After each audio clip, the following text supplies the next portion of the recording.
que el Señor les bendiga. Vamos a dar inicio a nuestra clase número 13 de Panorama del Nuevo Testamento. Hoy vamos a estudiar la epístola a los Filipenses. Vamos a orar. Padre, una vez más apelamos a tu misericordia en este día, para que nos guíes en el estudio de tu palabra. Te rogamos, Señor, que nos muestres a Cristo en las Escrituras y que nos libres de todo error. Enséñanos tu verdad, Señor, y santifícanos en ella para la alabanza de la gloria de tu gracia. Por Jesús te lo pedimos, Padre. Amén. Bueno, así como dijimos, hoy vamos a estudiar la carta o la epístola a los Filipenses. Creo que casi todos estamos persuadidos de que Pablo suele tener una estructura en sus cartas. ¿Verdad, hermanos? ¿Cuál es la estructura de las cartas de Pablo por lo general? Generalmente así está dividida en dos secciones. Bueno, en la primera sección Pablo suele presentar la doctrina del Evangelio de una manera clara. Vimos eso, por ejemplo, en el estudio, en la exposición de Romanos. Hasta el capítulo 11, Pablo habla específicamente de la doctrina del Evangelio de Dios, haciendo una presentación teológica, doctrinal del Evangelio. Y a partir del capítulo 12 en adelante, hace la aplicación en la vida de las personas de ese Evangelio. Por lo general es así.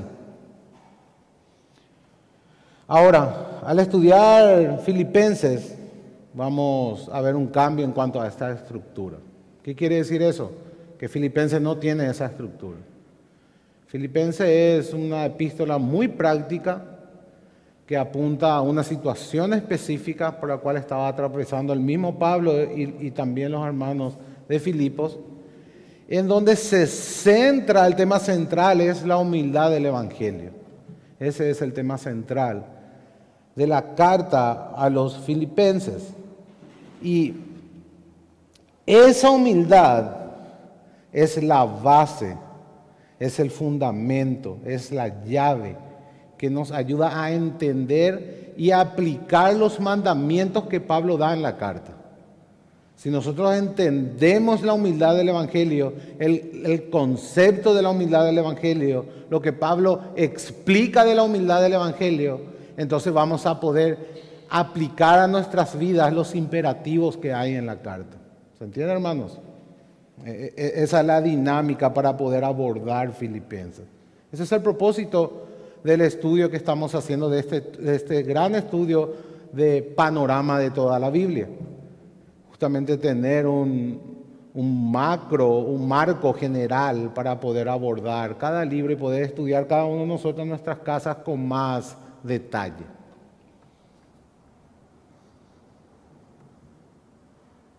Vamos a ver entonces el contexto histórico de esta epístola. Probablemente Pablo, no es probablemente, la epístola menciona de que él está preso. Ahora hay debate entre algunos eruditos, algunos dicen que es su prisión en Roma, otro dice que es una prisión distinta a la de Roma. Sabemos que Pablo estuvo preso varias veces, estuvo preso en Filipos, en Éfeso, o sea, estuvo preso más de una vez a causa del Evangelio. Entonces hay un cierto debate en cuanto de cuál es la prisión de la cual él escribe esta epístola. Y al no estar 100% seguros también del lugar, no podemos estar 100% seguros también de la fecha. Pero posiblemente se escribió entre mediados de los años 50 a inicios de los años 60 después de Cristo. Ese es el periodo en el cual se pudo haber escrito esta epístola. Si bien es cierto, no podemos tener certeza, aunque podemos jugarnos hacia una de las prisiones de Pablo, sí sabemos bastante acerca de las personas a las cuales escribió Pablo, porque la carta nos dice. Esta carta fue escrita a los hermanos que vivían en la ciudad de Filipos. La ciudad de Filipos era una ciudad romana. Es muy importante eso de entender, hermanos. Filipos se encontraba hacia lo que hoy es Grecia, hacia el norte de Grecia, la parte norte, el extremo norte del país de Grecia. Ahí es donde estaba ubicada la ciudad de Filipos. Y esa ciudad, que formaba parte de la provincia de Macedonia, era una ciudad comercial estratégica en aquel tiempo. Había una ruta que se llamaba la Vía Egnatia, que comunicaba a Estambul. Hoy es Estambul, antes era Bizancio. Bizancio está ahí al norte de Turquía, al norte de Asia Menor, lo que era la región de Tracia en tiempos de Pablo. Tracia está encima de Bitinia y el Ponto, que se menciona mucho en la Biblia. Encima de Bitinia y el Ponto estaba Tracia, y dentro de esa región de Tracia, más hacia Europa que hacia Asia, estaba la ciudad de Bizancio. Y de ahí partía una ruta que atravesaba Grecia, pasaba también por Tesalónica, atravesaba Grecia y terminaba en el mar Adriático. ¿Cuál es el mar Adriático, hermanos? Si ustedes miran el mapa de Europa, van a ver que Italia es tipo una botita al final de Europa, así, ¿verdad? Y al lado de Italia hay tipo una entrada de un mar, ¿verdad? Y luego está otra vez la ciudad de Grecia, el país de Grecia, perdón. Bueno, esa ruta llegaba hasta ese extremo de Grecia, y de ahí la gente iba en barco a Italia para viajar a Roma. Esa vía Egnatia atravesaba la ciudad de Grecia y atravesaba también la ciudad de Filipos, y eso lo hacía muy importante porque era una ruta comercial, una ruta por donde todos pasaban. Incluso el apóstol Pablo había utilizado esa ruta en su primer viaje para ir a Filipos y en su segundo viaje para ir a Tesalónica. Entender un poco del contexto es útil, hermanos. Puede parecer un poco aburrido, pero es importante conocer el contexto histórico. Como dijimos, era una ciudad romana, netamente gentil. No había casi judíos en esa ciudad. Eso es muy importante para poder interpretar la epístola. No había casi judíos. Era una ciudad, incluso los retirados soldados y oficiales romanos generalmente iban a vivir a Filipos. Iban a vivir a ese lugar. Pablo fue el fundador de esta iglesia, cerca del año 50, durante su segundo viaje. En Hechos 16 habla de la llegada de Pablo a Filipos. ¿Recuerdan ustedes esa imagen que Pablo ve en una visión a un hombre de Macedonia que le llama para que venga a socorrerlo? Y eso hace, ¿verdad?, de que él vaya a Macedonia con Silas. Esa es la manera que Dios le llevó a ese lugar, a través de un sueño, donde Pablo vio un hombre macedonio que lo llamaba para que venga a ese lugar. Pablo va con Silas, y los dos eventos que más nos recordamos es el evento de Lidia, ¿recuerdan? Que escuchó la predicación de Pablo y Dios abrió su corazón para que pudiera creer en Jesucristo. Aunque Lidia no era de Filipos, Lidia se encontraba mercando en Filipos porque era vendedora de telas púrpuras. Era una mujer muy adinerada. Y Lidia se convirtió a través del ministerio de Pablo. Ella era de Tiatira. Otro evento que vemos en la ciudad de Filipos, ¿cuál es, hermanos? Hubo un tumulto después con Pablo y Silas. ¿Recuerdan la esclava endemoniada, la cual su amo lo utilizaba como una adivina? Y Pablo le echó el demonio de esa esclava, y el amo se enojó con él y lo metió preso. ¿Recuerdan ese evento? Ahí vemos, por ejemplo, que él estaba preso en Filipos. Él fue con Silas, fueron metidos en el calabozo, estaban alabando a Dios a medianoche, luego Dios con un acto milagroso los libera. ¿Recuerdan el terremoto que hace que las celdas se abran? El carcelero quiso matarse, luego Pablo le detiene y al final Dios usó esa situación para que el carcelero y toda su casa sean salvos, porque él y toda su casa creyeron. Esos son los eventos que tenemos en la fundación de la iglesia de Filipos. Dijimos que era una ciudad romana, que no había casi judíos. Eso también habla ahí un poco en Hechos 16. Cuando Pablo llega a la ciudad, no encuentra hombres y solamente encuentra un grupo de mujeres que oraban fuera de la ciudad, ¿verdad? Y él comenzó ahí a predicar. Para tener un poco de contexto también, para que pueda haber una sinagoga en una ciudad, se necesitaba al menos 10 a 12 varones judíos. Y si en Filipos no había una sinagoga, quiere decir que no había ni 10 ni 12 varones judíos. Para que tengan un poco la perspectiva de cuán tan romana era esa ciudad, cuán tan gentil era esa ciudad, que ni siquiera había 10 ni 12 judíos para formar una sinagoga. Digo 10 y 12 porque algunos dicen 10 y otros dicen 12. Entonces, para que nadie se enoje, utilizo las dos cifras.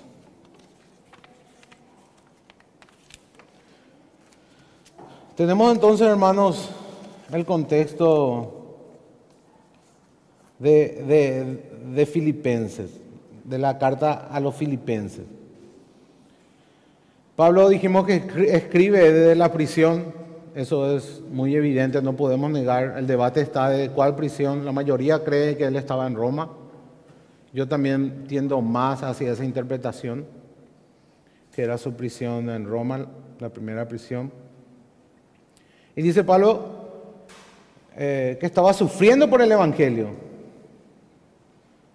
¿verdad? Y inclusive en la carta habla de una posibilidad de que él pueda morir en ese encarcelamiento. ¿Recuerdan, hermano? Aquí está esa frase que es el resumen de la vida cristiana, de la manera en que los cristianos ven la vida y ven la muerte, o reaccionan ante la muerte. Para mí el vivir es Cristo y el morir es ganancia. Esa es la actitud de Pablo estando preso. Esa es la actitud de Pablo ante el sufrimiento. Esa es la actitud de Pablo sirviendo al Señor Jesucristo. Incluso hay grandes posibilidades que también los filipenses estaban siendo perseguidos en aquel tiempo.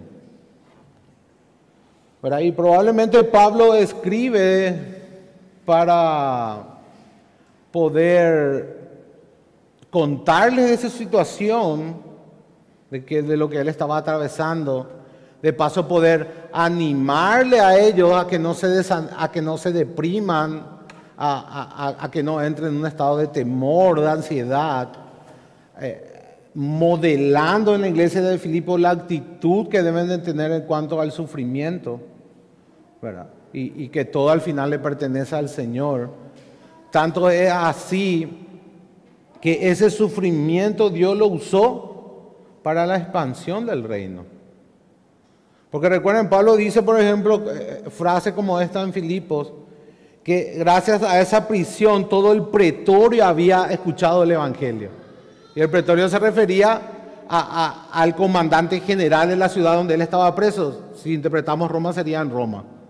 O sea, todos los guardias principales de la ciudad de Roma se habían expuesto al Evangelio gracias a la prisión de Pablo. E incluso luego dice Pablo que gracias a esto muchos hermanos también se animaban valientemente a predicar el Evangelio de una manera mucho más radical, ¿verdad? Y por eso él se regocijaba en el Señor y animaba a toda la iglesia que se regocije en el Señor siempre.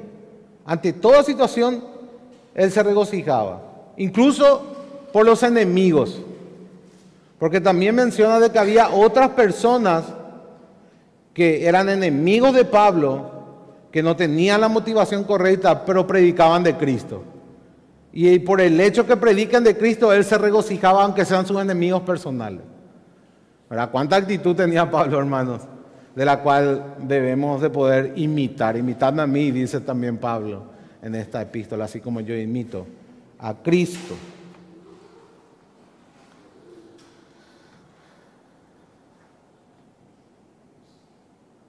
Así entonces tenemos el contexto de esta carta. Y ahora ya sabemos que no había ningún propósito doctrinal, no era que la iglesia de Filipo había caído en el error o en alguna herejía, sino eran razones prácticas, totalmente prácticas los motivos, las razones por las cuales Pablo escribe a los filipenses. Sabemos que los filipenses eran generosos con el ministerio de Pablo. Ellos habían llevado una ofrenda cuando Pablo estaba preso. Y ese es el primer motivo de la epístola, ¿verdad? Es para dar gracias. Él escribió para darle gracias porque él dice que la única iglesia que apoyó desde el comienzo fue Macedonia. Fueron los filipenses. Era la única iglesia que sustentaba económicamente el ministerio de Pablo. Y él escribió primeramente para darle gracias a eso, a los Filipos, a los que vivían en Filipos, a los filipenses. Así que el libro de Filipenses es una carta de gratitud. En segundo lugar, así como ya dijimos, otro de los propósitos es para contarle de su situación por lo que él estaba atravesando y animarles, ¿verdad? a que no entre en un estado de temor y ansiedad a causa de su encarcelamiento y el peligro que él estaba corriendo incluso de ser muerto.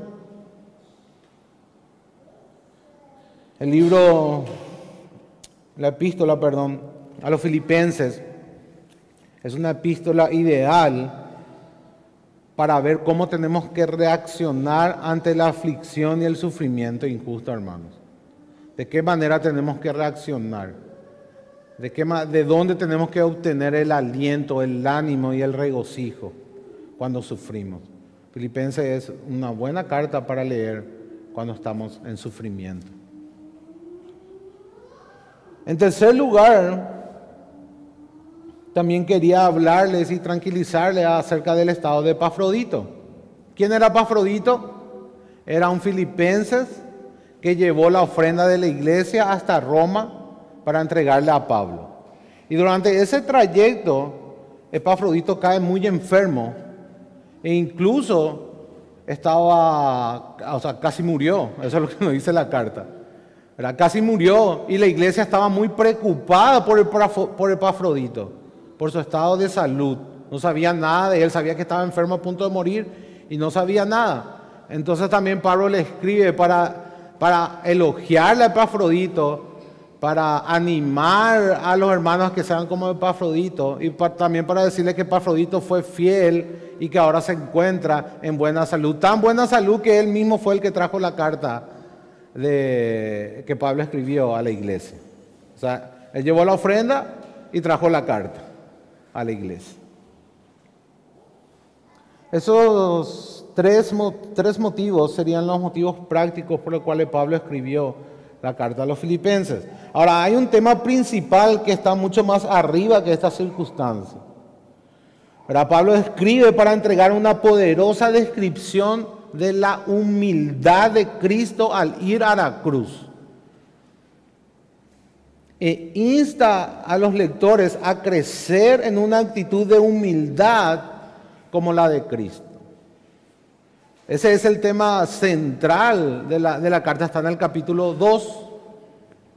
Esto es conocido en teología como la kenosis, verá el vaciamiento de Cristo. Cristo se despojó a sí mismo, tomando forma de siervo, haciéndose semejante a los hombres. Estando en esa condición, se humilló a sí mismo, haciéndose obediente hasta la muerte y muerte de cruz. Y Pablo pide a la iglesia que imite a Cristo en esa actitud de humildad. Ese es el tema central entonces, hermanos. Pablo presenta la humildad del Evangelio y cómo el entendimiento de esa humildad hace que podamos aplicar los mandamientos a nuestras vidas. Ese es el quick. Nuestro propósito elemental o principal es modelar a Cristo, es ser semejante a Cristo, incluyendo su servicio. Si hablamos de humildad, hablamos de servicio, y Cristo vino no para ser servido, sino para servir, dando su vida en rescate por muchos. Él vino a humillarse a sí mismo y a morir en la cruz por su pueblo. Y es ese tipo de servicio el que la iglesia tiene que imitar. Todo el bosquejo de la epístola pueden ver ustedes ahí en el punto 4 de sus folletos. En el punto 4 de sus folletos está todo el bosquejo. Nosotros vamos a enfocarnos en el punto 5 por una cuestión de tiempo. Lo que vamos a hacer, vamos a trazar la humildad, va a ser un estudio temático en toda la epístola de los filipenses. ¿Verdad? Eso es lo que vamos a hacer. Vamos a tratar de explicar la humildad del Evangelio y de cómo debemos de aplicarlo a nuestra vida, cómo debemos de mostrar la humildad en nuestra vida en el contexto de la iglesia local. Ese va a ser el propósito de la clase. Una explicación al margen. Solamente algunos de ustedes se van a preguntar por qué estamos siguiendo este orden, para que no sigue el orden de la Biblia. Es porque estamos desarrollando el Nuevo Testamento con un énfasis temático. ¿Cuál es el énfasis temático? El reino. El reino. Entonces estamos hablando del reino y estamos mostrando características y atributos del reino. Y de esa manera entonces cambiamos la cronología de la Biblia para poder ir yendo de menos a más en la exposición temática del reino. ¿Entienden, hermanos? Entonces esa es la razón por la cual estamos invirtiendo un poco el orden. Vimos la necedad del reino, ahora vamos a ver la humildad del reino y el compañerismo en esa humildad. Esa es la clase de hoy, el compañerismo del reino en humildad. Bueno, vamos a ver entonces primeramente la humildad del Evangelio. Pablo intenta explicar lo que significa imitar el amor de Cristo. Pero sabemos que lo que Cristo hizo, ¿cuál es el fundamento por el cual Dios se hizo hombre y vino a morir por los pecadores? Juan 3:16. ¿Cuál es el fundamento? El amor de Dios. De tal manera amó Dios al mundo, dice. En amor, habiéndonos predestinados para ser adoptados como hijos de Dios. El amor eterno de Dios. A Él le plació amarnos, y esa es la razón. Bueno, y Pablo intenta explicar lo que significa imitar este amor. Y para hacerlo, habla de la humildad. Vamos a leer, hermano, el pasaje famoso. Capítulo 2, verso 1 en adelante. Carta, epístola a los Filipenses, capítulo 2, verso 1 en adelante. Dice la palabra de Dios: por tanto, si hay alguna consolación en Cristo, si algún consuelo de amor, si alguna comunión del Espíritu, si algún afecto entrañable, si alguna misericordia, completad mi gozo, sintiendo lo mismo, teniendo el mismo amor, unánimes, sintiendo una misma cosa.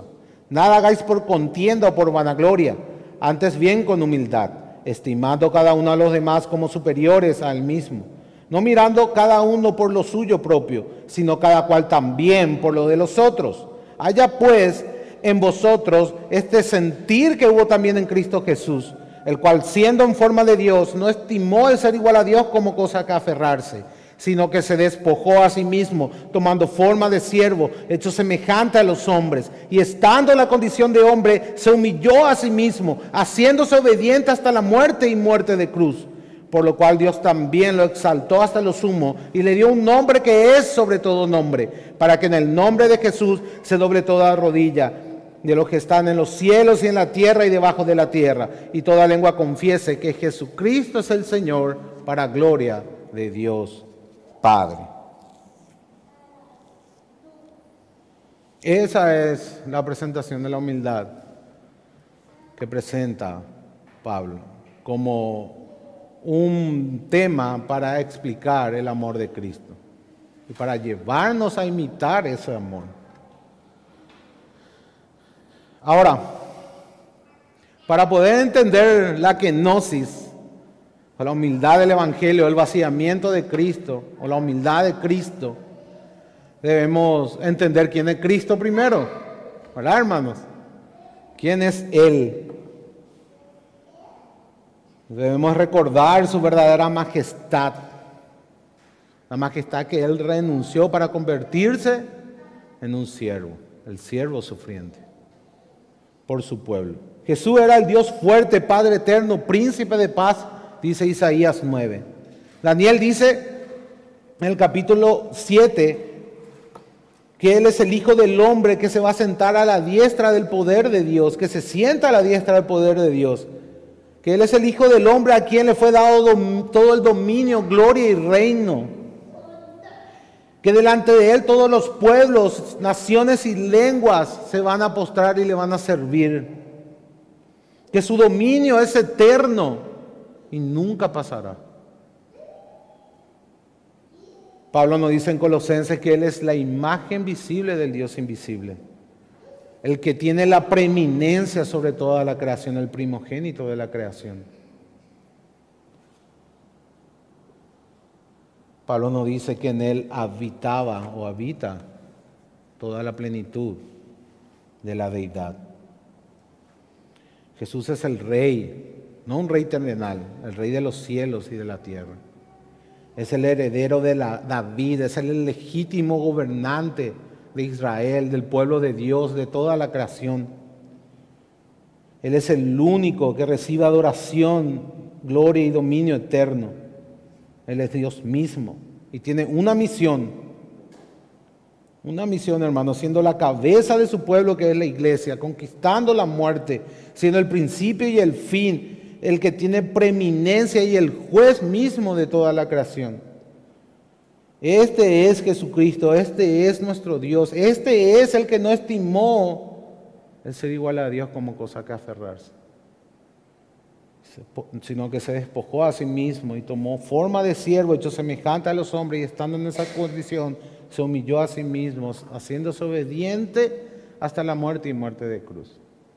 O sea, Él siendo Dios se convirtió en un siervo, se convirtió en un hombre mortal, se identificó humillándose con nosotros hasta nuestro nacimiento, hermanos. O sea, usted trata de imaginar un poco al Dios eterno, todopoderoso, soberano, tomando forma de un bebé que nace del vientre de una mujer. ¿Cuán humillante debe ser eso para Dios? ¿Verdad, hermanos? ¿Cuánta humildad tiene que tener un Dios todopoderoso para hacer eso? Para identificarse de esa manera, para convertirse en un ser totalmente indefenso y dependiente. Por muchísimos años. Aquellos que tienen hijos van a entender. O sea, ¿cuánto tiempo un niño es totalmente dependiente de su mamá y de su papá? ¿Por cuánto tiempo no se puede valer por sí mismo? Dios hizo eso, hermano. De esa manera nos amó. De esa manera se identificó con nosotros. Incluso nació como un simple carpintero en Medio Oriente. Y no en una ciudad principal, o sea, no nació ni siquiera en Jerusalén, sino allá en un pueblito al norte, en Galilea de los Gentiles. Una ciudad que venía a ser el interior de Judea, hablando así en términos contemporáneos. No era ni siquiera la capital.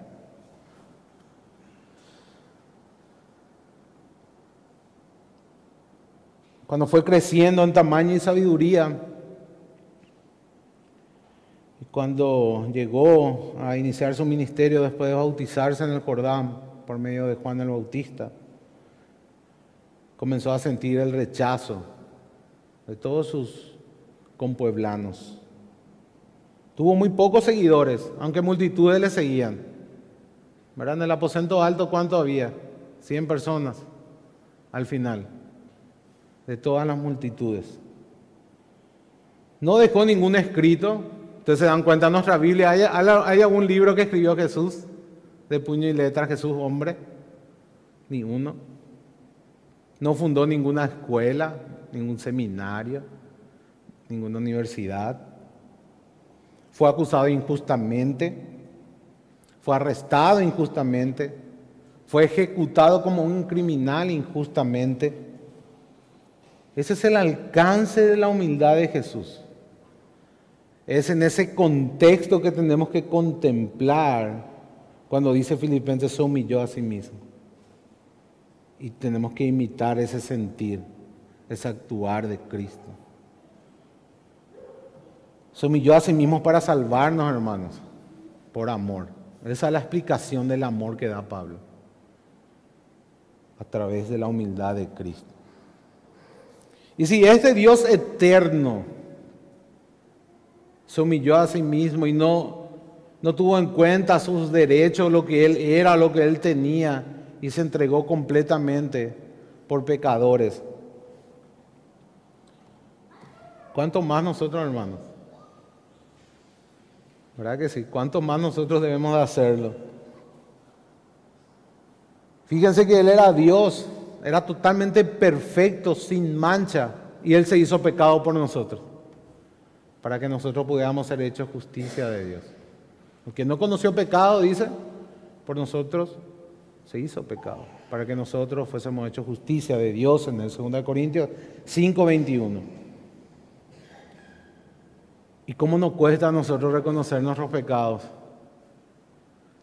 A ustedes no, hermanos. Cuando fallan, cuando pecan, muchas veces adrede. ¿Verdad que muchas veces adrede lo hacemos? Sabemos que estamos haciendo mal, pero no controlamos nuestros impulsos. No controlamos nuestras palabras, nuestras acciones. ¿Por qué, hermanos, creen que pasan eso? ¿Por qué creen que no podemos reconocer o no podemos parar cuando sentimos que hemos sido ofendidos? O cuando sentimos que alguien nos dijo algo que nos molestó, cuando sentimos que alguien nos está estorbando. ¿Qué creen que es el corazón de eso? La raíz de esas respuestas. La mayoría de las personas se enfocan ya en las ramas, pero nadie mira a la raíz. En muchas iglesias los predicadores hablan de las ramas, hablan que tienes que comportarte así, que no hagas esto, que ya sabes que es pecado, que tienes que hacer esto, esto y esto, pero no van al corazón. Nos muestran de cuál es la semilla que da ese fruto. La semilla que da ese fruto es el orgullo, es la falta de humildad. ¿Por qué reaccionás? ¿O por qué no reconoces? ¿O por qué te justificas? ¿O por qué te quejas? Porque no estás entendiendo cuál es la humildad. La humildad del Evangelio. No estás mirando cómo Cristo, siendo todo lo que Él era, se humilló a sí mismo. Ese es el entendimiento, esa es la aplicación. Ese es el valor que tiene no solamente entender la humildad del Evangelio, sino a partir de ese entendimiento, vivirlo. O sea, si Cristo no abrió su boca y fue como oveja al matadero, ¿por qué cuando nosotros nos quejamos cuando alguien nos molesta o nos dice algo que nos ofende? ¿No les parece, hermano? Que el Señor nos ayude a entender la humildad del Evangelio. Debemos de reconocer nuestros pecados. Debemos de reconocer cuando fallamos. Debemos de reconocer nuestra incapacidad. Debemos reconocer que somos pecadores. Debemos de alejarnos de esa pecaminosidad que está enraizada en el orgullo.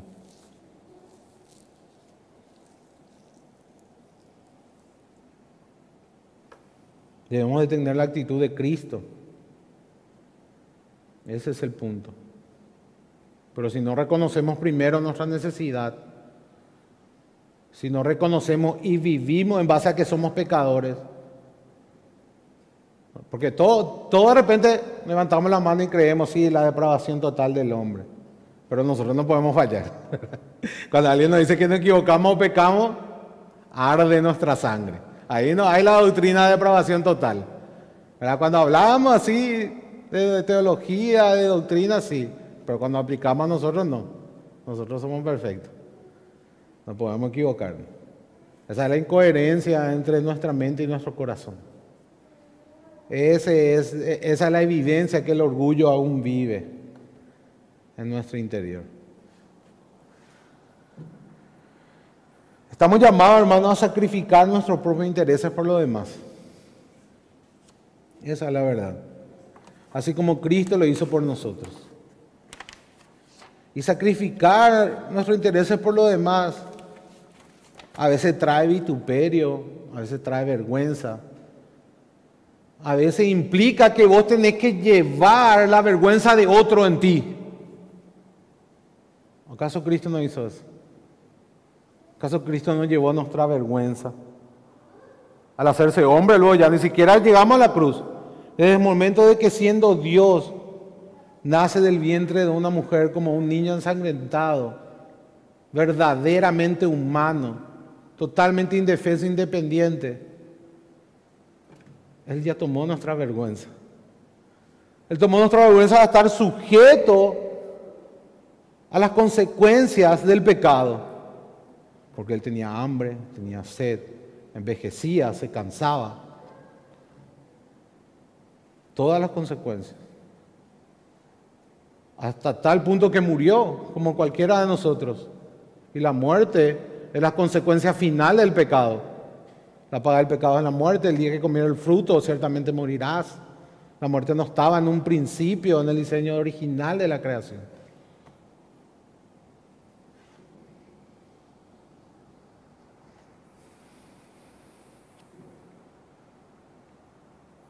Así que, hermanos, esta humildad no es teórica. No es tampoco un simple sentimiento. Esta humildad es un acto de obediencia. Esa es la verdad. Y se aplica de la manera que el pastor Deli habló en uno de sus sermones, en donde muchas veces nos vamos a sentir ser como Cristo, actuar como Cristo, aplicándolo a la humildad en el sentido de no poner nuestros intereses, sino sacrificarlos por los demás. Muchas veces no vamos a querer hacerlo, además la mayoría de las veces no vamos a querer hacerlo. Pero no por eso debemos dejar de hacerlo. Debemos de quitar ese pensamiento erróneo que primero tenés que sentir para hacer. Porque algunos piensan, no, si yo no siento y hago, voy a ser un hipócrita. No, hermano, vas a ser un desobediente y pecador. Porque el que sabe hacer lo bueno y no lo hace, le he contado como que, como pecado. ¿Cuál es la actitud que no lo sentís, no querés tener sentimiento de odio hacia tu hermano? Le querés garrotear ahí por lo que está haciendo. Voy a hablar así de manera bien coloquial. Y orá a Dios y haces el bien y te arrepentís por tener esos sentimientos en tu corazón. Confesando tus pecados, confiando que Él es justo para perdonarte. Y cada vez, aunque no sientas, lo haces y te arrepentís después de hacerlo. Te arrepentís ¿por qué? Porque tu corazón no acompañó esa acción. Hiciste lo correcto, pero delante de Dios todavía no es del todo agradable. Porque en tu corazón había sentimientos que quebrantaban su ley. Entonces debes hacer y arrepentirte hasta que Dios cambie y acompañe el sentimiento a tu acción. Y eso vemos, hermanos, eso ocurre muchas veces sin ni siquiera ser cristiano. Es una dinámica, una gracia común dentro de la humanidad. ¿Cuántas veces le pasó a usted o conoció a una persona que le pasó que no le caía bien de una persona? Y al final termina siendo íntimos amigos de esa persona a quien en un principio no le caía bien o no le aguantaba, o tenía sentimiento contrario. ¿Nunca les pasó eso? ¿Nunca escucharon eso? Esa es una gracia común. Y hermano, si a incrédulos le pasa eso, ¿cuánto más le va a pasar a los hijos de Dios si quieren obedecer al Señor? ¿Cuánto más va a operar gracia en nuestros corazones para cambiarnos? Debemos de tener esa actitud de siervo. El quejarnos, el refunfuñar, el tener esos sentimientos, el sentirnos ofendidos, el enojarnos, lo único que hace es revelar nuestra falta de humildad. Eso nomás es. ¿Por qué te quejas? Porque en el fondo hay orgullo en tu corazón. ¿Por qué te enojas? Porque en el fondo hay orgullo en tu corazón. Dios te está mostrando en un acto de gracia que aún te falta mucho para ser humilde como Cristo, que no abrió su boca y fue llevado al matadero. Fíjense, hermanos, esas palabras. Fíjense, hermanos, en esas palabras. Siendo Dios, nosotros somos pecadores mortales.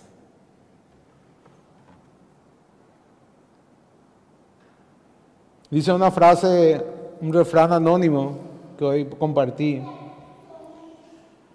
que todos los cristianos, todos nosotros, ¿verdad?, nos encanta que se nos diga siervo del Señor. Algunos se presenta como el gran siervo del Señor. Todos quieren que se le diga siervo. A todo cristiano quiere que se le llame siervo, pero ninguno quiere que se le trate como siervo, ¿verdad? Yo soy siervo, pero cuando vos le querés tratar como siervo, acomodan un poco la silla, algunos ya se enoja, ¿verdad? O llévame un poco de esta acá, y pues sí, más, es siervo del Señor y nada. O sierva del Señor. Todo el mundo quiere ser siervo, pero nadie quiere ser tratado como siervo. Esa es la verdad. ¿Por qué? Porque en el fondo hay orgullo en el corazón. Y decimos de boca para afuera nomás. No estamos imitando a Cristo, además no estamos ni pensando en Cristo, estamos pensando en nosotros mismos nomás. Y solamente de nosotros. ¿Cómo respondes? ¿Cómo respondemos cuando sentís que te están tratando como siervo? ¿Será que tu respuesta revela humildad o orgullo, hermano? Hermana. Es para meditar. Entonces nuestra humildad en realidad es una demostración, es una evidencia de que hemos entendido y comprendido el Evangelio. Nuestra demostración de humildad revela entendimiento y comprensión verdadera del Evangelio. Una persona que ha entendido profundamente y comprendido el Evangelio va a intentar con todo su corazón ser un verdadero siervo, ser humilde de corazón, porque en ellos se agrada el Señor, en aquellos que son humildes de corazón, aquellos que son como Cristo, quien fue Dios y se humilló. Pablo entonces, de esta manera, nos advierte del peligro del orgullo, de enorgullecernos de cualquier cosa que no sea Cristo. Y hace ese concepto, hermanos. Es un poco también lo que predicamos en Romanos 12, que tenemos que tener una correcta estima de nosotros mismos, ¿verdad? Debemos de vernos a la luz de las Escrituras. Y a la luz de las Escrituras, en cuanto a la salvación, la Biblia nos dice que somos viles pecadores y que no merecemos absolutamente nada. Y que todo lo que tenemos o lo que somos es por la gracia de Dios. Esa es la verdad del Evangelio. Esa es la humildad del Evangelio. Y Pablo nos exhorta hablando un poco de esto. Recuerda que él dice que todo lo dio como pérdida, como basura, con el fin de ganar a Cristo, con el fin de conocer más a Cristo. Ahora, cuando Pablo habla de ese capítulo, lo que él está diciendo en realidad, o lo que él está dando por pérdida o por basura, es su justicia propia. Muchos interpretan mal ese pasaje. Y dice que Pablo está hablando de grado secular o grado académico o de lo que él sabía o conocía. No. Ahí Pablo está hablando de su justicia propia, de creernos justos, de todas esas veces que te justificás, de todas esas veces que te quejas, de todas estas veces que te enojas cuando se te dice o se hace algo. Vos no estás dando como basura, vos no estás dando por pérdida tu orgullo, tu propia justicia, tu propia estima con el fin de ganar a Cristo.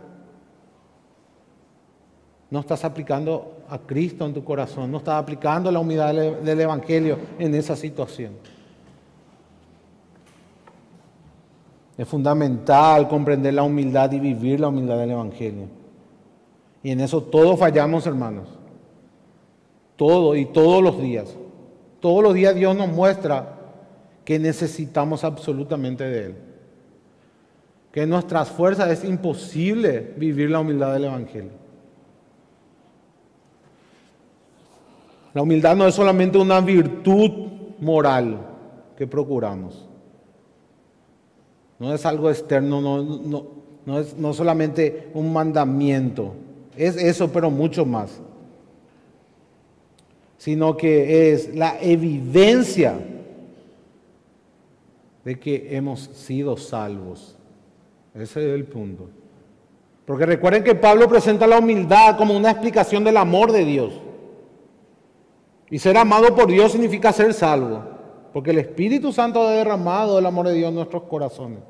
Todo cristiano sabe que Dios lo ama de verdad y lo ama con un amor eterno e incondicional. Y ese amor de Dios es el que nos lleva a ser humildes, porque la expresión, la demostración del amor divino es la humildad. De tal manera amó Dios al mundo que ha dado a su Hijo. Y este se entregó por todos nosotros.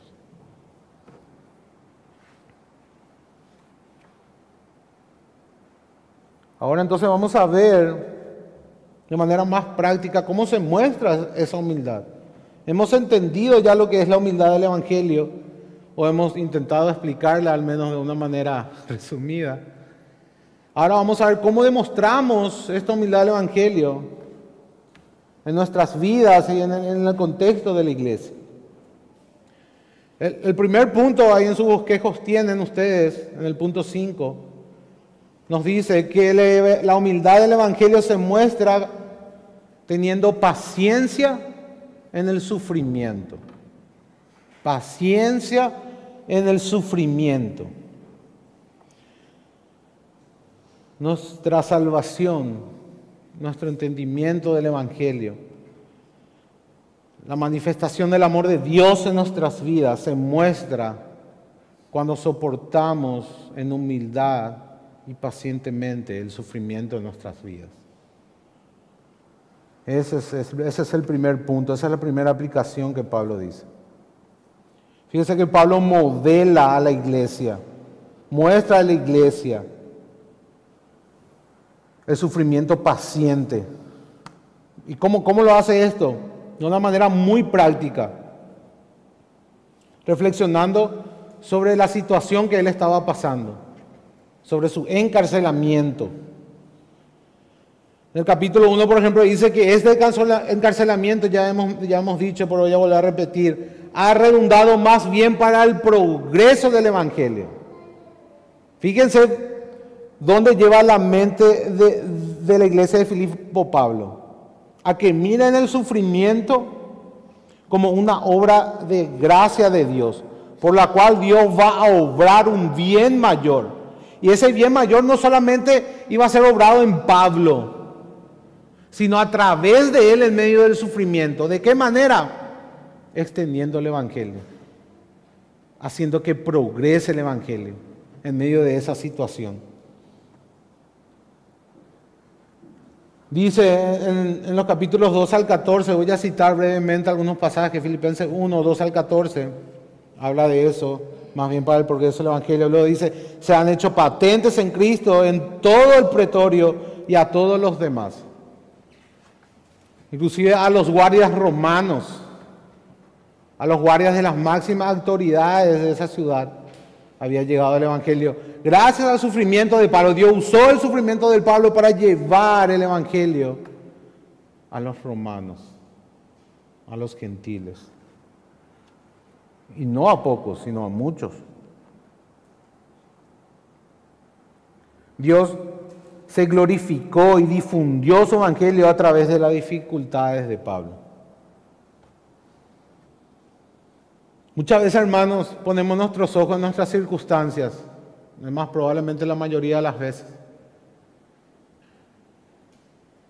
Y nunca nos podemos a pensar de que Dios quizá trajo esa aflicción a nuestras vidas para usarnos en medio de esa aflicción. Y para hacer progresar el Evangelio en medio de esa aflicción. ¿Cuántas veces pensaste así, hermano? Sinceramente, en la práctica, ahí en el momento que estás sufriendo. Meditaba un poco. ¿Y cuántas veces pensaste que Dios usa el sufrimiento para que su luz brille en ti en medio del sufrimiento? Eso es lo que hizo con Pablo. En medio de su encarcelamiento injusto, él estaba haciendo brillar su luz. Y a través de Pablo el Evangelio estaba progresando, llegando a Roma en este caso, porque dijimos que esa es la interpretación a la cual más nos acercamos. Es por esto, es entendiendo esto que hace que Pablo se regocije en el Señor. No por su situación. No somos masoquistas. No es que buscamos adrede el sufrimiento. No practicamos el ascetismo. No golpeamos nuestro cuerpo de una manera intencional. Sino porque sabemos de que más allá de lo que estemos pasando, Dios está obrando porque Él es soberano. Porque Él tiene el control, porque somos sus hijos y Él usa a sus hijos para la expansión del Evangelio. Él no dio ese privilegio a otra criatura, sino solamente a su iglesia. Eso es lo que tenemos que entender, hermano, y cuando entendemos eso vamos a poder regocijarnos en medio de la tribulación, mirando en cómo Dios obra. Ahora, si nosotros empezamos a quejarnos o a enojarnos o a responder conforme a nuestros impulsos en medio del sufrimiento, ¿qué luz de Cristo va a brillar? ¿De qué manera vamos a encontrar el regocijo en esa situación? Si la luz de Cristo no pudo brillar. Y eso era lo que regocijaba a Pablo. Cómo Dios lo usaba en medio de esa situación. ¿Se dan cuenta, hermanos, las implicaciones? Si respondemos mal en medio de la tribulación, no va a haber gozo. Debemos de someternos completamente a Dios. Debemos de clamar para que brille la humildad del Evangelio. Y cuando ocurre eso, vamos a poder regocijarnos. Dios nos va a dar la gracia suficiente y va a traer como premio el gozo en nuestros corazones, que es un fruto del Espíritu Santo. Pero obra de una manera práctica en esa situación, de esta manera.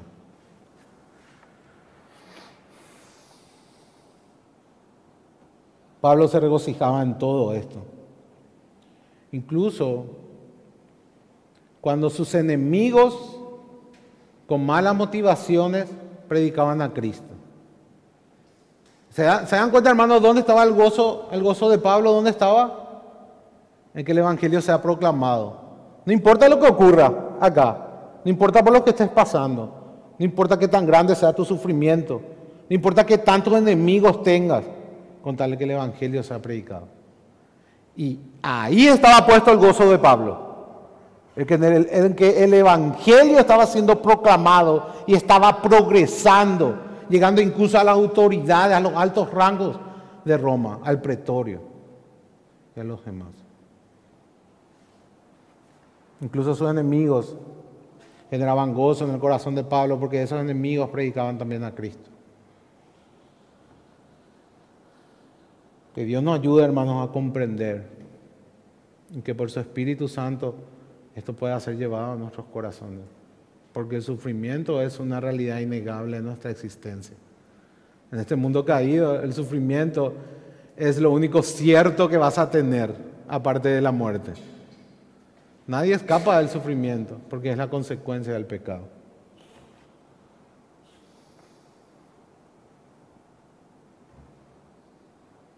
Es teniendo este entendimiento, es entendiendo la humildad del Evangelio y su demostración en este aspecto que Pablo llega a decir: para mí el vivir es Cristo, el vivir es proclamar el Evangelio, es vivir, es ser un medio por el cual el Evangelio va a progresar en el mundo gentil. Eso para mí es el vivir. Esa es la vida cristiana. Ese debe ser el propósito de nuestras vidas. Esa debe ser la razón que nos dé verdadera alegría cuando estamos siendo partícipes de alguna u otra manera en la expansión de su reino. Ahora, no debemos de pensar en que todos debemos de ser un super Pablo y tenemos que tener 200 conversiones a nuestra espalda. No, hermano, ahí en el lugar donde Dios te puso. A la mamá quizás con sus hijos. Es ahí su llamado. Que sus hijos cuando lleguen a cierta edad puedan seguir a Cristo. ¿Entienden? No todos somos ojos, no todos somos pies, no todos tenemos el mismo llamado. Pero todos estamos llamados, valga la redundancia, a ser un medio por el cual Dios va a hacer progresar su evangelio. Con las personas que nos rodean. Esta es la manera de entender la vida cristiana. Este es un versículo clave, es un resumen de la perspectiva cristiana en cuanto a la vida y en cuanto a la muerte. La vida es Cristo y el morir es ganancia. Ya no tememos a la muerte. Sabemos que la muerte es una entrada a la gloria eterna.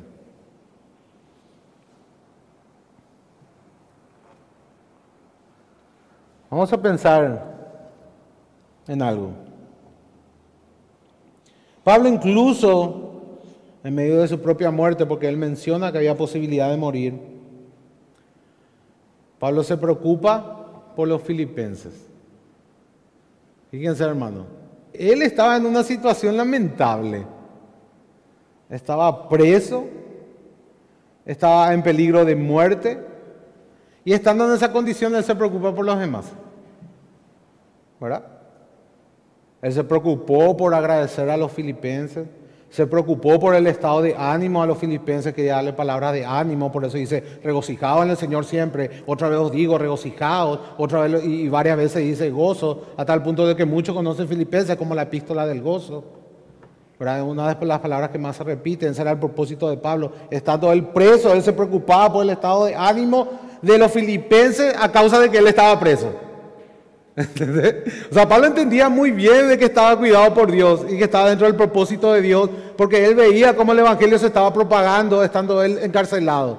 Ahora, él estaba preocupado porque los filipenses no estaban entendiendo esto y estaban teniendo ojos terrenales y mirando solamente a Pablo y preocupándose por el bienestar de Pablo.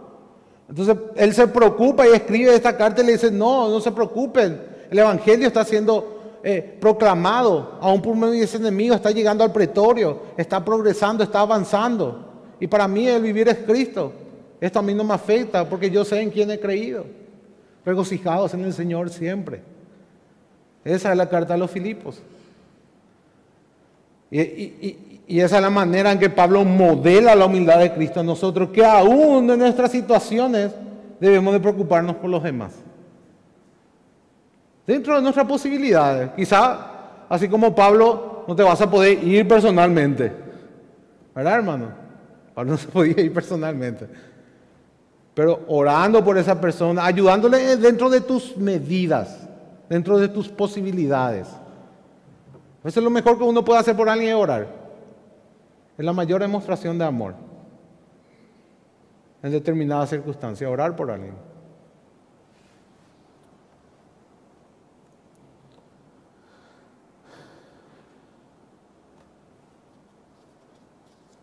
Ahora, más allá de los filipenses, de la preocupación por los filipenses, ¿cuál era la preocupación final otra vez de Pablo? Entendiendo ahora la mente de Pablo. ¿Era simplemente la situación psicológica y emocional de los filipenses? ¿El fin de su preocupación? ¿Era eso, hermanos? Que él estaba preocupado por la ansiedad o por el temor o por lo que pudiera estar sintiendo los filipenses. En una medida sí, pero para un fin mayor. ¿Cuál es el fin mayor? La propagación del Evangelio. Por medio de la iglesia de Filipos, ¿qué iba a hacer Dios? Iba a propagar el Evangelio. Entonces, si los filipenses se desanimaban, iban a entrar en los lazos de Satanás y no iban a poder cumplir su propósito de ser testimonios en medio de la aflicción. No estaban teniendo la mente de Cristo, estaban mirando muy bajo, estaban viendo como Pedro, con los ojos del diablo y no con el ojo de Dios. ¿Qué le dijo Jesús a Pedro? Cuando le dijo, no te vayas a Jerusalén porque te van a matar. Apártate de mí, Satanás. Porque no estaba entendiendo cómo obraba Dios. Había un fin mayor detrás de eso. Y muchas veces hay un fin mayor detrás de nuestro sufrimiento. Y ese fin es el testimonio de Cristo. Es que su evangelio sea proclamado. Es que su evangelio siga avanzando a través de nuestras vidas. En la manera en que reaccionamos. En la manera en que encaramos el sufrimiento. El avance del evangelio es nuestra meta, hermanos. Así Pablo modela a los filipenses el servicio por el evangelio en medio de las circunstancias adversas. Con humildad. Pablo se veía a sí mismo y nosotros tenemos que vernos también a nosotros mismos. ¿Qué merecemos, hermanos, nosotros? Absolutamente nada bueno. ¿Verdad? Mucha gente se enoja cuando le decís. ¿Verdad? Y a mí me consta por testimonio, porque en mi círculo a veces yo suelo usar, pero nosotros no merecemos nada. ¿Por qué te vas a quejar? Así que si no fuera por Dios iba a estar ardiendo en el infierno hoy. ¿Por qué vamos a quejarnos? No, pero yo me merezco por lo menos esto. No, lo que vos te mereces es el infierno. Esa es la verdad. Tenemos que aprender a dar gracias en todo. Tenemos que entender que si estamos pasando por ciertas situaciones, por ciertos conflictos, si la queja y el enojo quiere brotar en nuestros corazones, es porque en realidad no estamos viviendo el Evangelio. No estamos modelando a Cristo en cuanto a su humildad, sino que el orgullo se ha apoderado de nuestros corazones. Debemos de aplicar la depravación total, hermano. No merecemos nada y somos justos merecedores de la ira de Dios. Qué fácil de decir cuando enseñamos, ¿verdad? Pero cuando aplicamos a nuestras situaciones específicas, no merezco nada. Lo único que merezco es la ira de Dios. Ahí no da gusto escuchar. ¿Verdad que no? Debemos de predicarnos el Evangelio en ese momento. Realmente cuando no merezco nada. Si no fuera por Dios estaría ardiendo en el infierno. Porque eso es lo único que merezco. Gracias, Señor.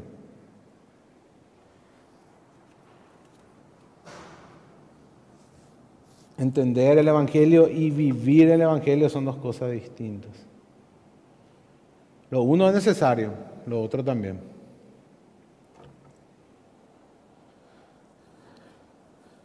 Cada situación por la que pasamos, debemos imitar a Pablo como Pablo imitó a Cristo. Ese es el modelo. Cada situación tenemos que usar como una situación para qué, hermanos. ¿Cuál es el fin mayor? Dijimos, si está pasando en una situación difícil, si estás tratando con una persona difícil, si está pasando por una enfermedad, por un problema económico, ya sea cual fuera la situación, y te ves tentado a quejarte, a enojarte, a deprimirte, ¿qué tienes que hacer? Aplicarte mismo la doctrina de la aprobación total. Luego mirar a Cristo, quién era Él y lo que Él hizo. Ver su amor en el contexto de la humildad del Evangelio. Y entender que si Él dio su vida en rescate por muchos, si Él sufrió todo eso para un bien mayor, para que el reino venga, para que el reino se expanda, ¿cuánto más nosotros debemos de ver esa oportunidad como una oportunidad de predicar el Evangelio con nuestras vidas? De testificar de Cristo en medio de las tinieblas. Esa es la aplicación. Y eso es lo que Pablo está modelando. Cuando entendemos eso, que somos bendecidos porque tenemos el privilegio de ser vasos de barro portadores de su gloria. Es un privilegio, hermanos, que ni a los ángeles le fue dado, sino a su iglesia. Y es suficiente motivo para regocijarnos, que Dios nos haya concedido el privilegio de testificar de Él, de proclamar el Evangelio, aún en medio de las aflicciones. Y todos sabemos, hermanos, que en esas situaciones es donde el Evangelio es más efectivo, donde los corazones son más fértiles, cuando están de alguna u otra manera conectados con el sufrimiento. Es ahí donde las rodillas se doblan más fácilmente, porque el sufrimiento y la debilidad quita toda arrogancia, quita todo orgullo de las personas, para que puedan ser receptivos.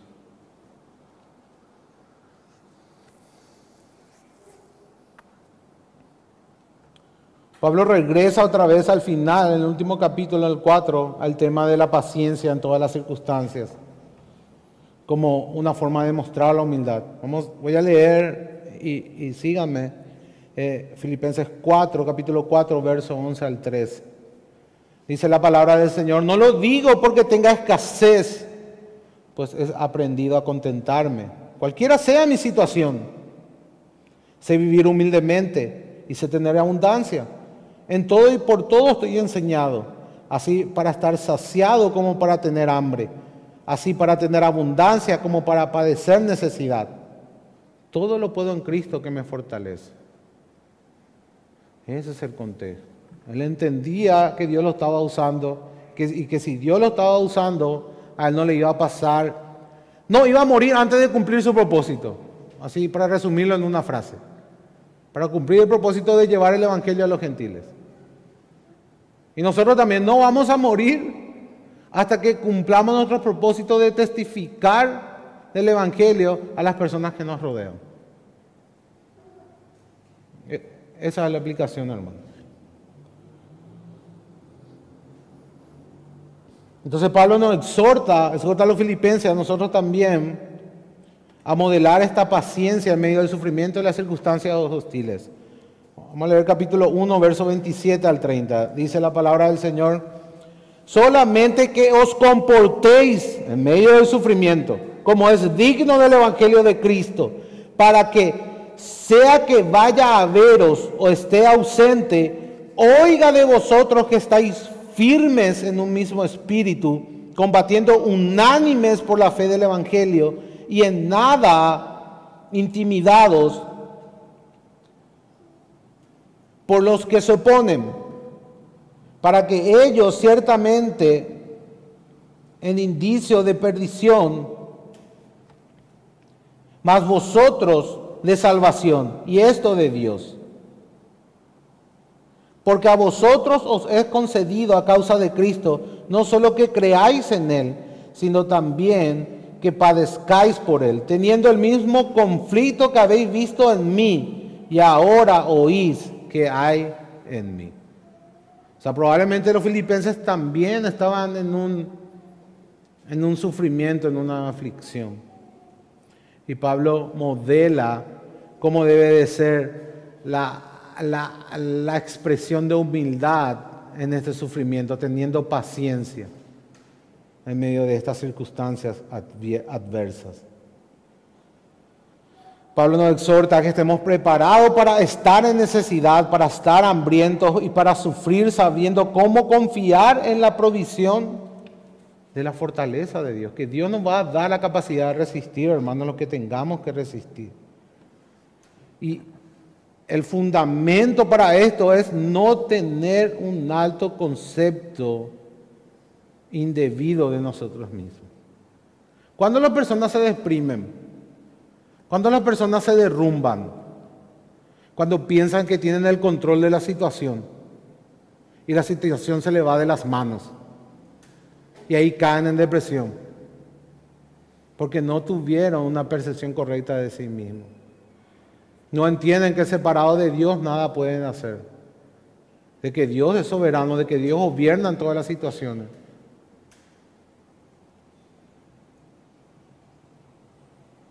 Ese es el principio para ser fuertes. reconocer que somos débiles y que nada podemos hacer sin Cristo. Y en esa debilidad es donde se manifiesta el poder de Dios. Es en esa debilidad donde está nuestra mayor fortaleza. No merecemos nada, hermanos. Recuerden siempre eso, no merecemos nada. Pero aún así hemos recibido todo en Cristo. Todo nuestro. Pablo dice en Corintios que aún el mundo es nuestro en Cristo. Todo, vamos a heredar nuevos cielos y nueva tierra. Todas las riquezas celestiales, las bendiciones celestiales son nuestras en Cristo. No mereciendo nada. Por eso podemos regocijarnos, hermanos. Este es el gozo que produce el entendimiento de la humildad del Evangelio y la aplicación de la humildad del Evangelio en la paciencia humilde en medio de las tribulaciones. Sea que estamos desempleados, solos, luchando contra la tentación, siendo burlados por nuestra fe, Pablo nos exhorta a que descansemos en la fortaleza de Dios y no en la nuestra. Y de esa manera podamos glorificar a Dios en medio del sufrimiento. La segunda demostración es la humildad demostrada en nuestras vidas, no solamente como paciencia humilde en medio del sufrimiento, sino como unidad y apoyo mutuo. Ese es el segundo punto. En el punto 5 de su folleto está el punto B. La humildad impulsa a la iglesia a la verdadera unidad. Y esa unidad nos impulsa a apoyarnos mutuamente. Y ese apoyo mutuo de nuevo impulsa a la unidad. Son dos caras de una misma moneda. Si estamos unidos nos apoyamos y ese apoyo fortalece más aún la humildad, ese apoyo mutuo.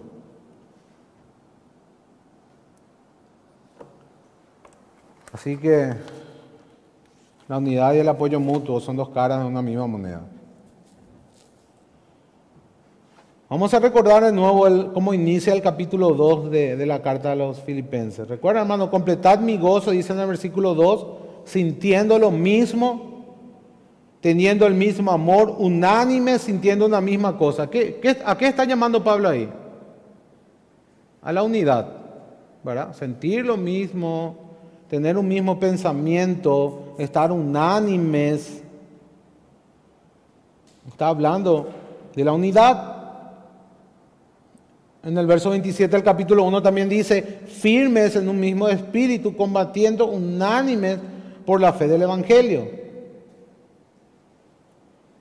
Entonces, la demostración de la humildad del Evangelio, un aspecto de la demostración es la unidad de los creyentes.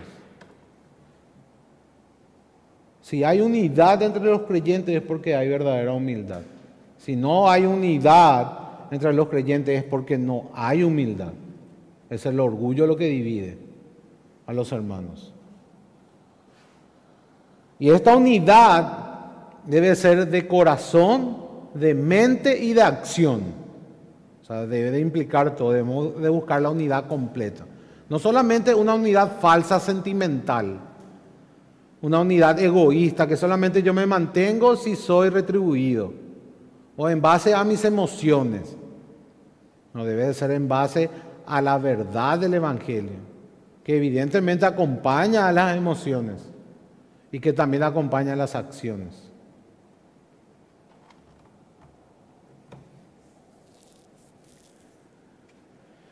Pablo aplica este llamado a la unidad a circunstancias específicas. Fíjense, hermanos, todos sabemos, en el capítulo 4 habla de dos mujeres que estaban peleadas, ¿recuerdan? Evodia y Síntique. Eran dos hermanas de la iglesia de Filipo que trabajaron juntos y ahora por algún motivo estaban peleadas. Eran compañeras de Pablo. Ministraron junto a Pablo, le acompañaron a Pablo en su ministerio y ahora ellas estaban peleadas entre sí.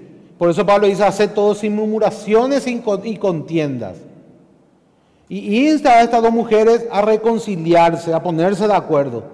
y insta a la iglesia a intervenir en esta situación para que las dos se reconcilien, para que las dos demuestren la humildad de Cristo en sus vidas. La iglesia actúa como una reguladora en ese sentido. Y por eso dice en el versículo 5 del capítulo 4, vuestra gentileza sea conocida de todos los hombres. Fíjense que al final todo eso es para testificar, para mostrar al mundo el amor de Dios a través de la humildad, manifestada en la unidad de la iglesia, demostrada en la unidad de la iglesia. Entonces, esta exhortación de Pablo sugiere que las quejas, las discusiones, los desacuerdos, la falta de bondad, las palabras toscas, son indicios de falta de humildad y por tanto de falta de unidad. Eso es lo que está diciendo Pablo. Todo desacuerdo, discusión, falta de bondad, palabras hirientes, es una muestra de orgullo. Y en el contexto de la iglesia se ve ese orgullo en la falta de unidad.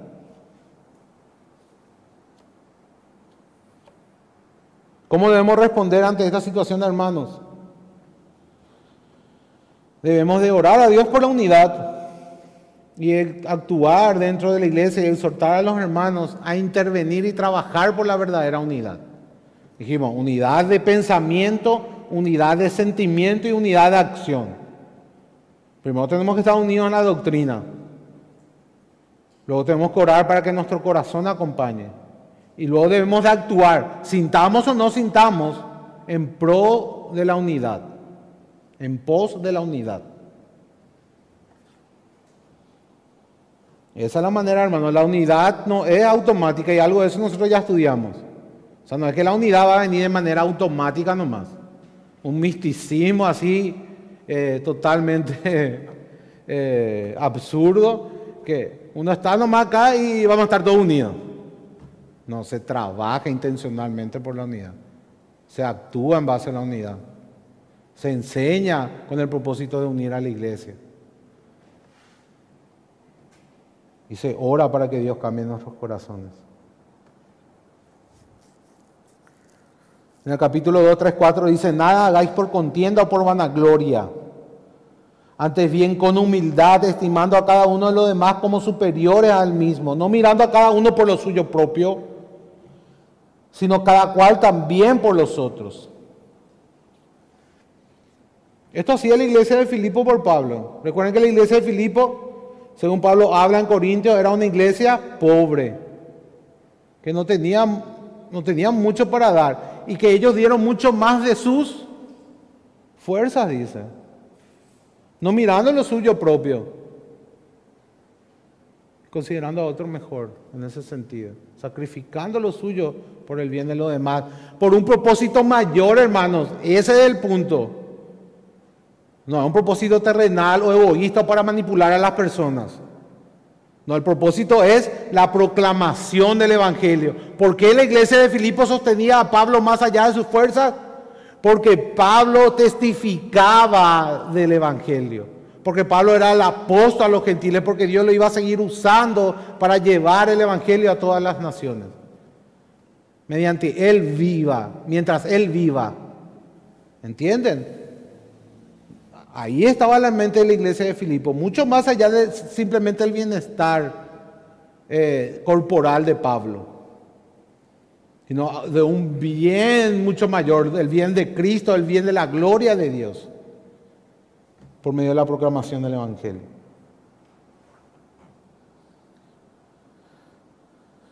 Al final de la carta, Pablo vuelve a enfatizar su agradecimiento a los filipenses por la colaboración en el Evangelio y la forma en que había cuidado de sus intereses. Le agradece la preocupación por él y su generosidad a brindar apoyo financiero. Los elogia como la única iglesia, eso ya dijimos.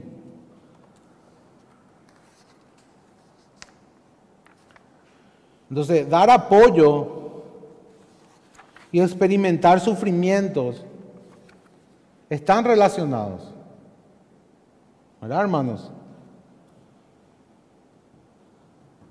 Porque Pablo dice, fíjense en el versículo 14 del capítulo 4, Pablo dice que los filipenses al enviar esa ofrenda estaban participando con él de su tribulación.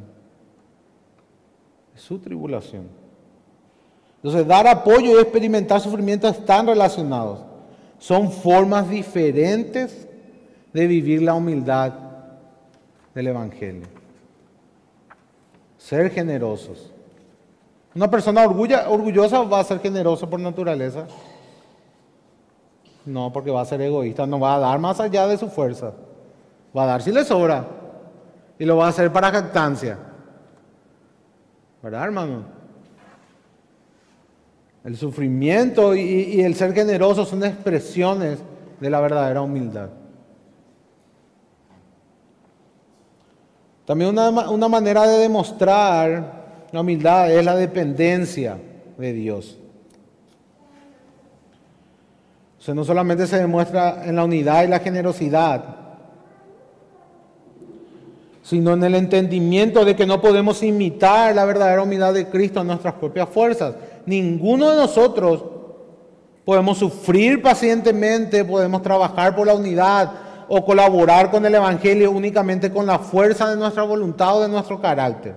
No podemos avanzar sin confiar en Dios y su amable ayuda para nuestra salvación y madurez espiritual. En síntesis, nosotros no podemos ser humildes en nuestras fuerzas. No podemos demostrar la humildad del Evangelio en nuestras fuerzas. No lo podemos hacer.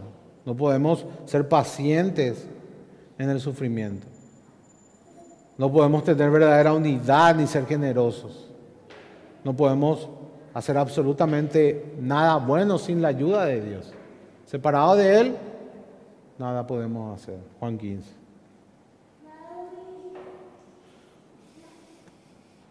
Entonces, el punto decisivo del Evangelio es este, hermano, nuestra dependencia absoluta de Dios. No solamente para la salvación, sino también para la santificación. ¿Verdad? Fíjense que la palabra dice acá en Filipenses 2:13, dice: ocupaos en vuestra salvación con temblor y temor. ¿Verdad? Al final del 12 dice eso: ocupaos en vuestra salvación con temor y temblor, porque Dios es el que produce en vosotros el querer y el hacer por su buena voluntad. Entonces dependemos absolutamente de Dios, hermanos, y de nadie más. No importa lo que vos hagas, en sí mismo nada puede salvarte y nada puede santificarte.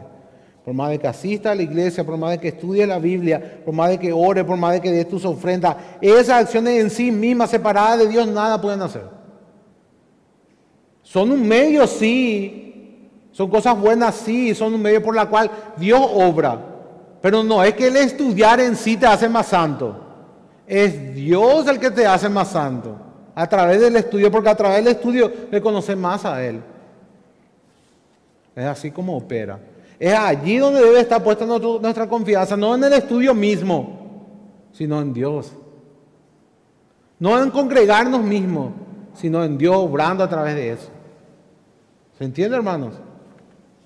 Dios es el que produce en nosotros el querer y el hacer de su buena voluntad, pero eso no niega nuestra responsabilidad, porque Pablo dice: ocupaos. Fíjense que es un mandamiento. Ocupaos de vuestra salvación con temor y con temblor. Acá de nuevo está la doctrina de la soberanía de Dios y la responsabilidad del hombre entretejidas, funcionando al mismo tiempo.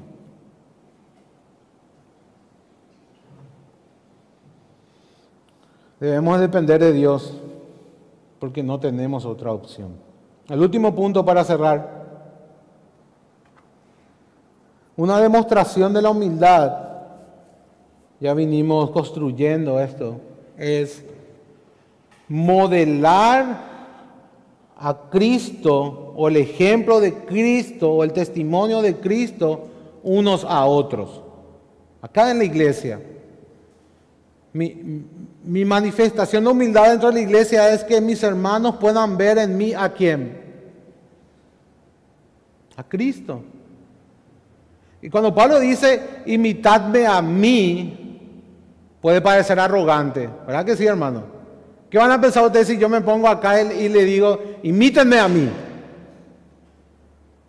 ¿Verdad? A ver, ¿quién pico se cree qué soberbio? ¿Verdad? Más o menos así vas a pensar. Imagínense los filipenses. Pablo le dice, imítenme a mí.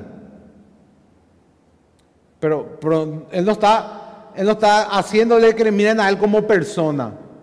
Sí, él dio todo por basura. Todo lo que él es en cuanto a justicia. Le dice, imítenme a mí como yo imito a Cristo. O sea, todo lo que ustedes ven de Cristo en mí, imítenlo. Eso es lo que le está diciendo Pablo. Todo lo que hay de Cristo en mí, porque ese es el propósito del cristiano, hermanos. ¿Recuerdan? Dios nos está formando la imagen de quién. Si somos cristianos, en algo le tenemos que parecer a Cristo. En algo debemos de parecer. Y esa es nuestra responsabilidad. De esa manera tenemos que ocuparnos de nuestra salvación con temor y temblor en el contexto de la iglesia y también afuera, pero específicamente de la iglesia, modelando a Cristo, mostrando el ejemplo de Cristo a mis otros hermanos unos a otros. Mi hermano o cualquier persona debe de ver a Cristo en mí. Ahora, a un incrédulo no puedo decir que imita a Cristo, ¿verdad? Pero a mi hermano sí le puedo decir. Imitar lo que hay de mí, lo que hay de Cristo en mí. Eso sí imita. Eso sí imita. A mí no, a Cristo sí. Eso es lo que Pablo estaba diciendo con ese versículo, hermanos.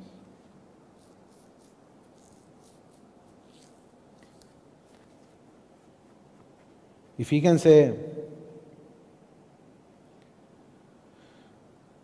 que se requiere humildad para reconocer que toda cosa buena que hay en uno no procede de uno.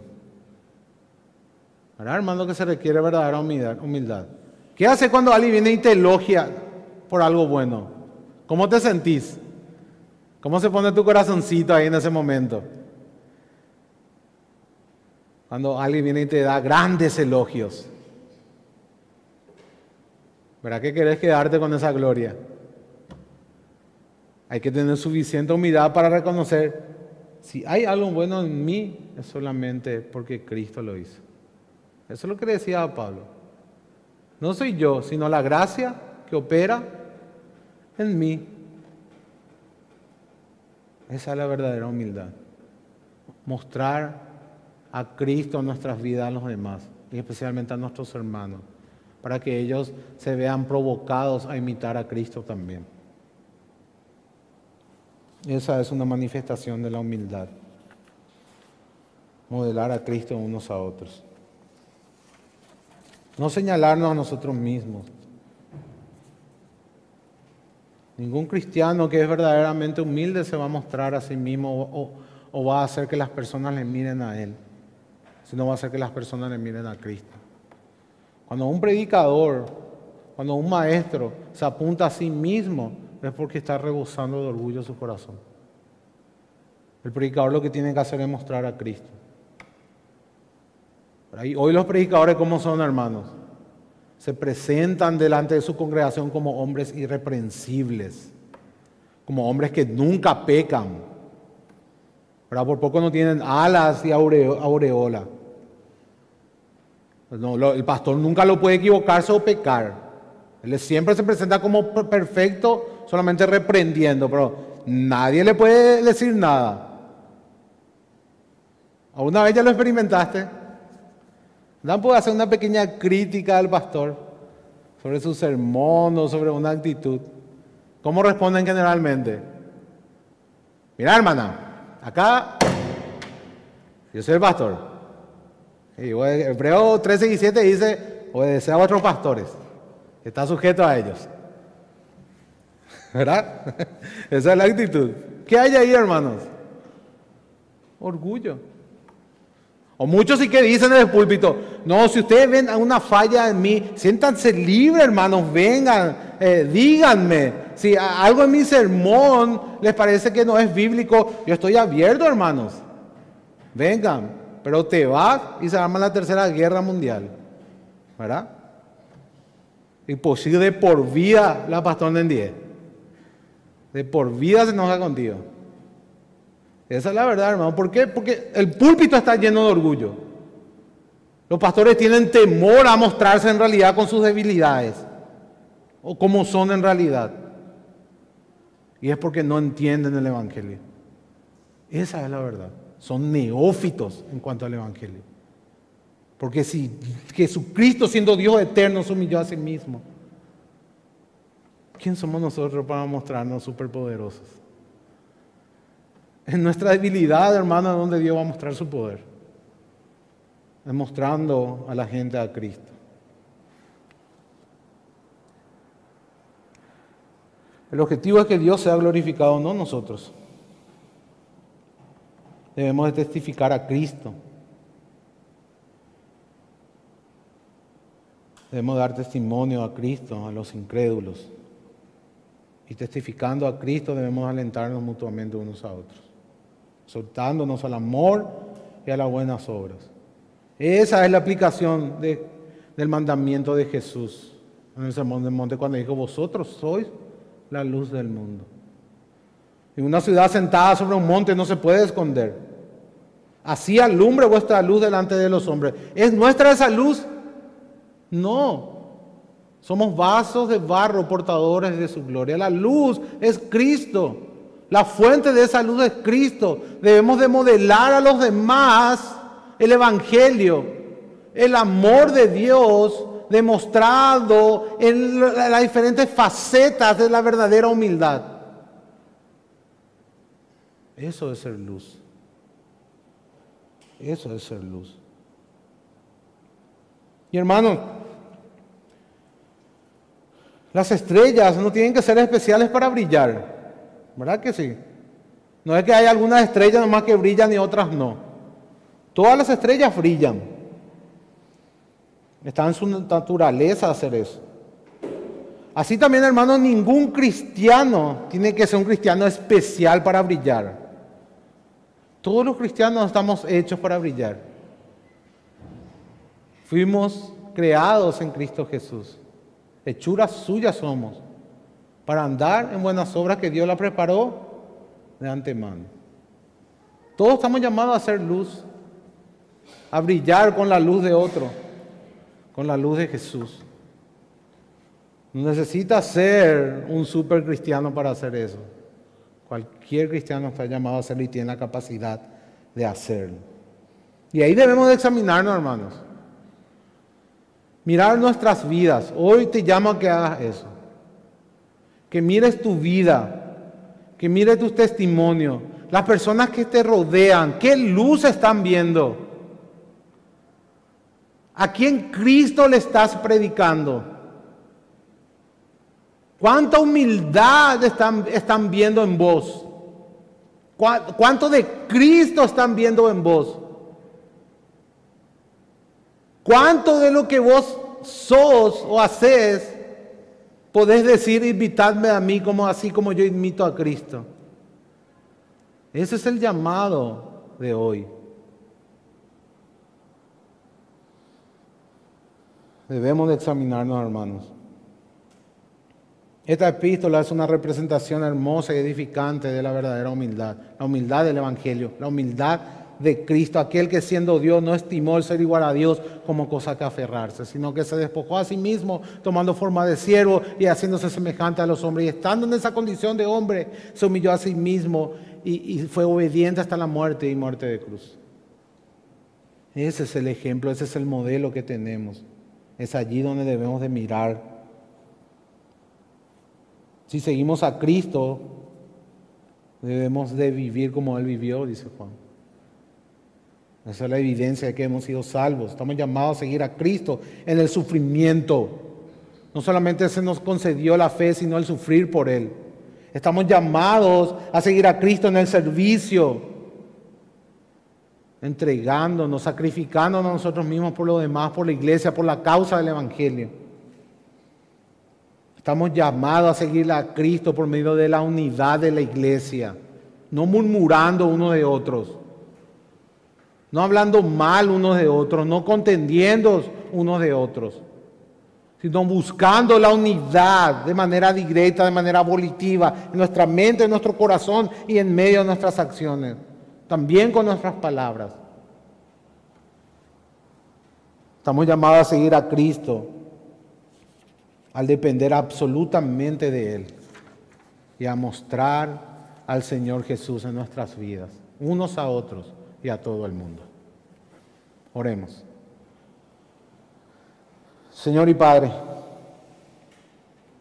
Señor, cuán pecadores somos. Cuánto confronta, Señor, mirar a Cristo en toda su perfecta obra, en la expresión más sublime de amor que yo conozco y que mis hermanos, puedo asegurar, conocen. Ese amor inexplicable. Aquel quien era el creador de todas las cosas, el eterno, Hijo de Dios, el que era en el principio, el que estaba con Dios, el que era Dios, se hizo carne y lo hizo por nosotros. Y no solamente eso,